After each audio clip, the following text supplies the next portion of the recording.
Olá a todos, estamos começando o nosso curso Dia a Dia com Jesus e hoje nós vamos tratar de um assunto bem interessante, que é o início do ministério de Jesus, toda a preparação, tudo que estava ocorrendo naqueles dias onde Jesus estava por começar o seu ministério. Mas, antes de mais nada, nós vemos que existe uma introdução ao ministério de Jesus, que é o ministério de uma outra pessoa muito importante, que foi João Batista, não é, Rony? Então, o que nós podemos falar sobre esse João Batista? A Bíblia tem alguma coisa que pode nos trazer de informação sobre ele? Claro. João Batista, ele é primo de Jesus. Aparentemente, eles não eram primos próximos, né? Mas eles tinham praticamente a mesma idade. Então, João Batista, ele era também um sacerdote pela linhagem familiar, né? A gente vê isso no texto bíblico. Ele tem um nascimento miraculoso e ele vive toda a vida dele separado também da vida normal da época. Então, ele tem uma tarefa especial para cumprir. E também, falando da família um pouco dele, né? O pai dele era sacerdote. Isso significa dizer que, né, naquele tempo, o filho de sacerdote era sacerdote, né? Sim, era por família, né? Uhum. E então se esperava, provavelmente, de que João Batista, o que ele fosse fazer da vida? Ser um sacerdote, ou seja, ser uma pessoa que conheceria a lei, que estaria fazendo, eventualmente, alguns rituais lá no templo e coisas desse tipo. Não era uma pessoa, entre aspas, do povão comum, uma pessoa que não teria acesso à palavra. E ele não era também um simples levita, né? Ele era sacerdote. Então, mesmo entre os servidores do templo, havia essa diferença. O levita fazia vários tipos de trabalho no templo. O sacerdote era a pessoa que ministrava diante de Deus, era quem fazia os sacrifícios, era quem deveria estar sabendo de toda a lei, que deveria ensinar o povo também. Então, João Batista, ele tinha uma posição considerada uma posição privilegiada, né? Mesmo na época. Lembrando que o pai dele estava, inclusive, oficiando no templo, né? Quando acontece a história da revelação de que a esposa de Zacarias vai ter um filho. Ela não podia ter um filho e ela vai ter, então, Deus atuando ali. Isso significa dizer que, sim, nós temos em João Batista um sacerdote, como disse a Rony. Bom, mas naquele tempo não se falava muito sobre a época da infância das pessoas, né? Praticamente, nós sabemos que João Batista nasce, né? E logo depois nós encontramos já João Batista, parece que adulto, numa época em que ele poderia exercer algum tipo de ministério. Apenas é dito que ele vem da onde? Vem do deserto, né?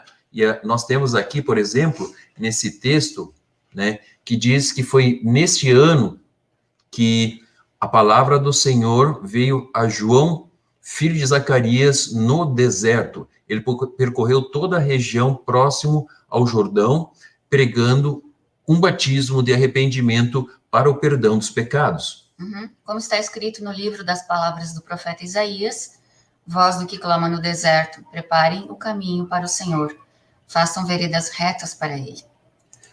Opa, tem muita informação aqui, hein, Rony? Olha só que interessante. João, ele aparece na narrativa bíblica, não no templo, não numa sinagoga, mas não como um sacerdote. Não como sacerdote. Mas ele aparece como um mensageiro. Né? Ele não está exercendo a função dele de sacerdote, ele não está fazendo nenhum tipo de sacrifício, né?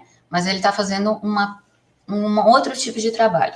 E é interessante porque se esperaria que ele estivesse já no templo. Ele tem aproximadamente 30 anos de idade aqui, e ele já deveria ser uma pessoa preparada ou, né, fazendo algum tipo de atividade no templo. Mas não, ele vem do deserto, e isso levanta muitas questões. Por que ele está no deserto? Bom, a gente primeiro pode pensar que como os pais dele já eram idosos quando ele nasce, então ele não tinha mais os pais. Ele deveria morar sozinho, certo? Então, ele não estaria obrigado a estar na cidade, né, ou no vilarejo no qual ele pertencia. Existe a possibilidade ainda, alguns dizem, né, que ele tenha se associado com a seita dos essênios, e, bom, isso é apenas conjectura, nós não podemos afirmar, mas os essênios também tinham suas regras, né, e viviam no deserto e tudo mais, que se assemelha muito a João Batista. Porém, nós não podemos afirmar nada. O que nós sabemos é que o que Lucas nos diz aqui. Ele veio do deserto, ele estava no deserto quando voltou, né, a se falar sobre ele. Olha só o que está escrito aqui. Nesse ano que Lucas está dizendo, né, veio a palavra do Senhor a João, filho de Zacarias, no deserto. Ele percorreu toda a região próxima ao Jordão, pregando um batismo de arrependimento para perdão dos pecados. Então, o Jordão era a linha que fazia divisa, né, entre a parte árida, que era a parte de deserto, e a parte habitada, certo? Então, ele está bem na divisa aqui, o Rio Jordão. A gente também pode perceber que, se você lembrar dos textos do Antigo Testamento, os profetas também sempre vêm de uma região desértica. E mais especificamente ainda, né, Rony, nós vamos lembrar aqui a história de Elias. E quando nós lemos lá em 2 Reis a história do arrebatamento de Elias, nós vamos ver que ele atravessou o Jordão justamente ali por aquela região e Deus o leva. Isso trouxe para a mentalidade dos judeus o quê? De o caminho inverso agora, né? O Elias viria, né, antes da chegada do Messias, só que no consciente, o inconsciente das pessoas, eles pensavam, bom, se Elias tem que vir, como foi profetizado, antes do Messias, e quando Deus o levou ele a partir do deserto, além do Jordão, o que vai acontecer? Quando o Elias voltar, ele vai vir do deserto e atravessou o Jordão de novo. Então, se ele estava na parte habitada, atravessou o Jordão para a parte desértica e foi levado aos céus, quando ele retornar, ele vem da parte desértica, atravessa o Jordão para a parte habitada. Que é Canaã, né? Então, era muito simples na cabeça das pessoas. E parece que João usa isso porque ele diz que ele vem do deserto e ele está agora habitando aquela região ali do Jordão. Não é coincidência isso, né? O Jordão simboliza uma nova entrada, né? Um novo começo na vida, se lembrarmos da história lá de Josué. Tá? Então, é muito estratégico a escolha aqui feita em relação a onde vai começar o ministério de João Batista. Mas, João Batista, ele traz uma mensagem. Qual é essa mensagem, Rony? Ele traz uma mensagem de arrependimento. Por quê? Porque como ele era sacerdote, ele deveria ser um bom conhecedor da Torá. E aí, olhando a vida do povo, tudo que estava sendo feito, ele deve ter entendido perfeitamente, né, a situação, e ele toca em pontos chaves na vida, principalmente dos líderes religiosos, né? Então, para ele poder fazer isso, ele tinha que ser um bom conhecedor da lei. Ele tinha que também ser uma pessoa respeitada, ou seja, se ele fosse qualquer pessoa, os líderes religiosos não dariam ouvido para ele, ele não teria essa representatividade, né, diante do povo, esse respeito também diante do povo. Então, o fato dele ser da linha sacerdotal dava para ele essa autoridade, para ele poder apontar o caminho que as pessoas precisavam seguir, aquilo que elas precisavam corrigir e como elas poderiam fazer isso. E eu gostaria apenas de colocar aqui, Rony, muitas vezes a gente perde a noção da popularidade de João Batista. Parece que João Batista é apenas um coadjuvante de terceiro grau na história dos evangelhos. Mas não, João Batista era uma pessoa extremamente famosa. Veja o que cita, né, o Flávio Joséfo, que é um historiador do primeiro século. Ele escreveu o seguinte: vários julgaram que aquela derrota do exército de Herodes era um castigo de Deus por causa de João, cognominado Batista. Era um homem de grande piedade que exortava os judeus a abraçar a virtude, a praticar a justiça e a receber o batismo. Depois de se terem tornado agradáveis a Deus, não se contentando em só não cometer pecados, mas unindo a pureza do corpo à pureza da alma. Olha que interessante, é um testemunho de uma pessoa que não era cristã, que não estava seguindo nem sequer a João Batista, não era discípulo de João Batista, mas ele disse que era um homem piedoso, uma pessoa extremamente boa, que estava pregando arrependimento dos pecados, batizando pessoas para entrarem no reino de Deus. Então, ele era muito popular, as multidões fluíam até João Batista, né? Nós vemos ali, devia ser um enorme acampamento ao redor do lugar onde que João Batista está, porque em João capítulo 1, né, Rony, o que nós vemos em João capítulo 1?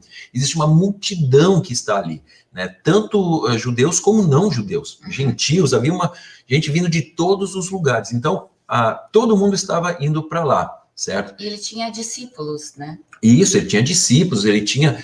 eu realmente imagino um acampamento enorme de pessoas que vinham até João para ouvi-lo. Diz que vinha pessoas da Judéia, vinha pessoas de Jerusalém, os sacerdotes, os altos cargos de Israel, vinham até João Batista para ouvir. Inclusive soldados romanos. Inclusive soldados, enfim, era uma multidão de pessoas que estavam Ele era ali. muito respeitado. Né? Exatamente. Tanto que, a ponto de que Herodes ficou com medo dele. Ele ficou com medo de que esse cara eventualmente se tornasse um perigo e começasse uma revolta ou coisa desse tipo, tá? Por isso que ele vai depois ser preso e morto também, né? Mas assim, nessa história toda, né, Rony, o que acontece?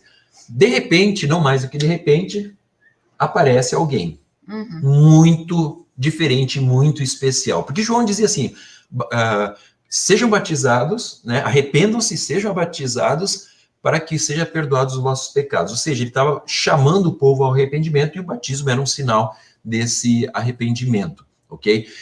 Mas no meio da multidão, eis que de repente... aparece uma outra figura que por enquanto é desconhecida, ninguém sabe quem ele é, ele está nesse lugar, provavelmente Jesus foi então a Jerusalém, né, ele estava numa viagem, porque ele não morava perto do Jordão, e ele também ouviu falar de João, porque João devia estar famoso em todo o país, e ele entra na fila daqueles que vão ser batizados, até que chega a vez dele, né? E quando João olha para ele, ele fica espantado. Eu disse, eu tenho que ser batizado, né? Então, um não sabia do outro, né? No modo assim, que nem eu falei no início, eles eram primos, mas eles estavam há muitos anos sem se verem. Você sabe que muito tempo depois as pessoas mudam, né? Se você se viu quando você era criança ou adolescente, daí você se vê como adulto, às vezes muda bastante a aparência. Ainda mais comendo gafanhoto, barba crescida, cabelo, essas coisas assim, se muda vestindo bastante. com pele de camelo, quer dizer, ele estava bem diferente, talvez, da pessoa que talvez Jesus tenha conhecido, né? Mas houve entre eles alguma coisa que João percebeu, né? E ele falou, mas por que você está vindo para se batizar aqui? Deveria ser o contrário.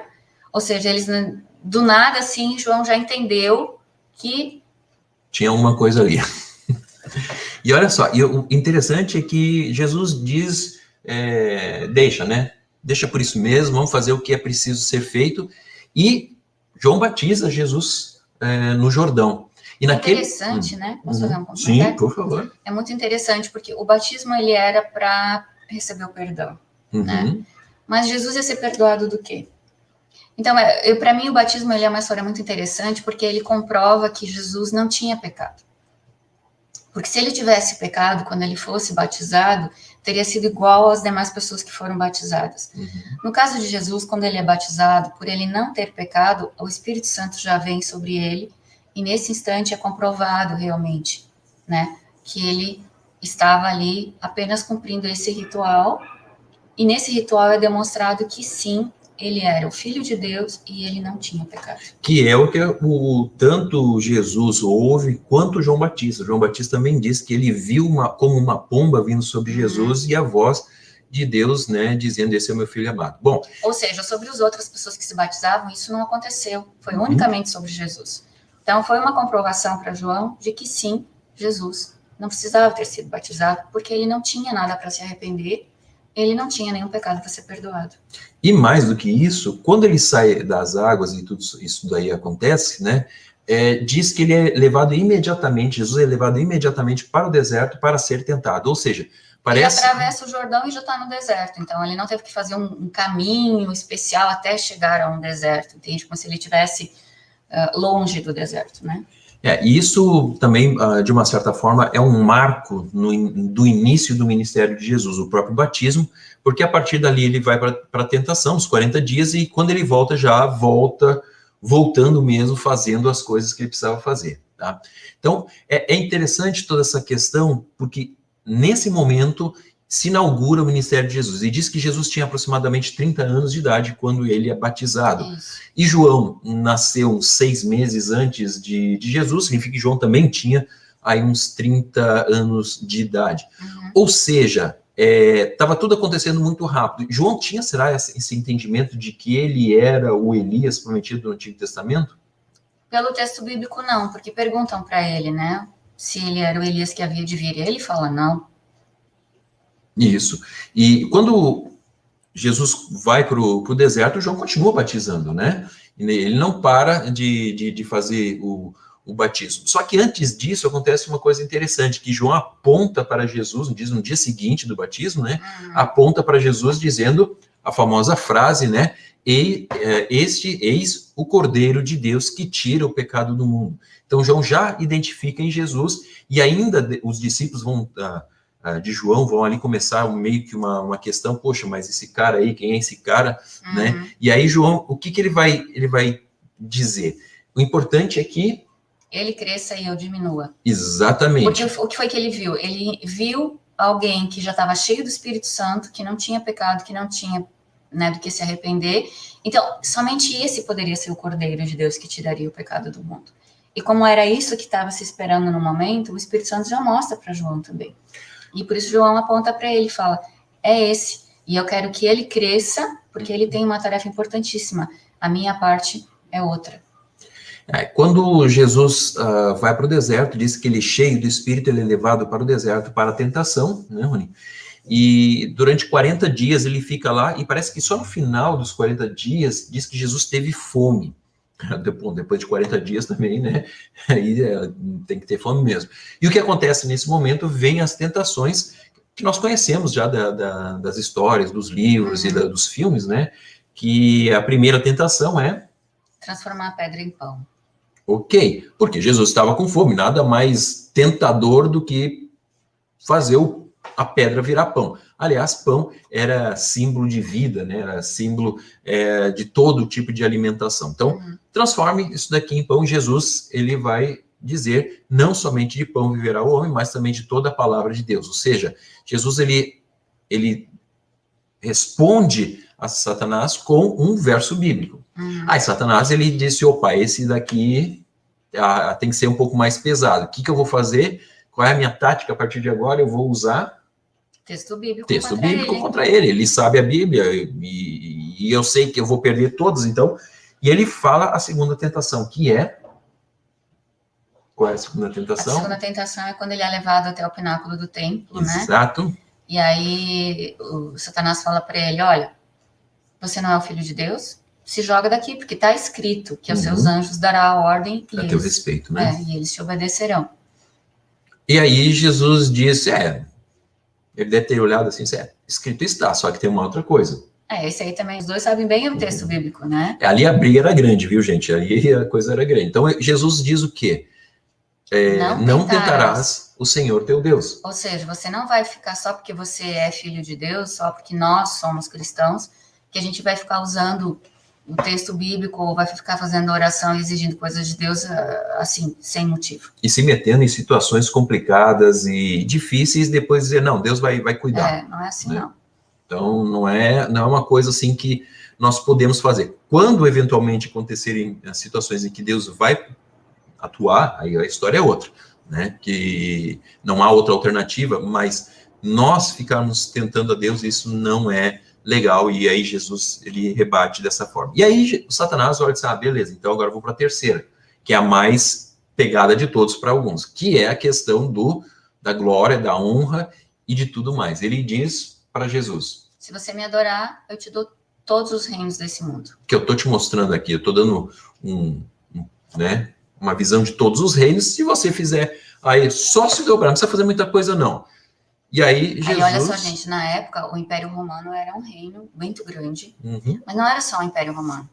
Ele não está falando só desse império.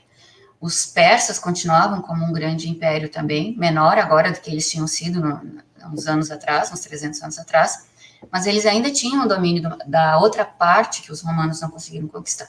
era tão grande quanto o Império Romano, chamado de Pártia, era o nome desse império.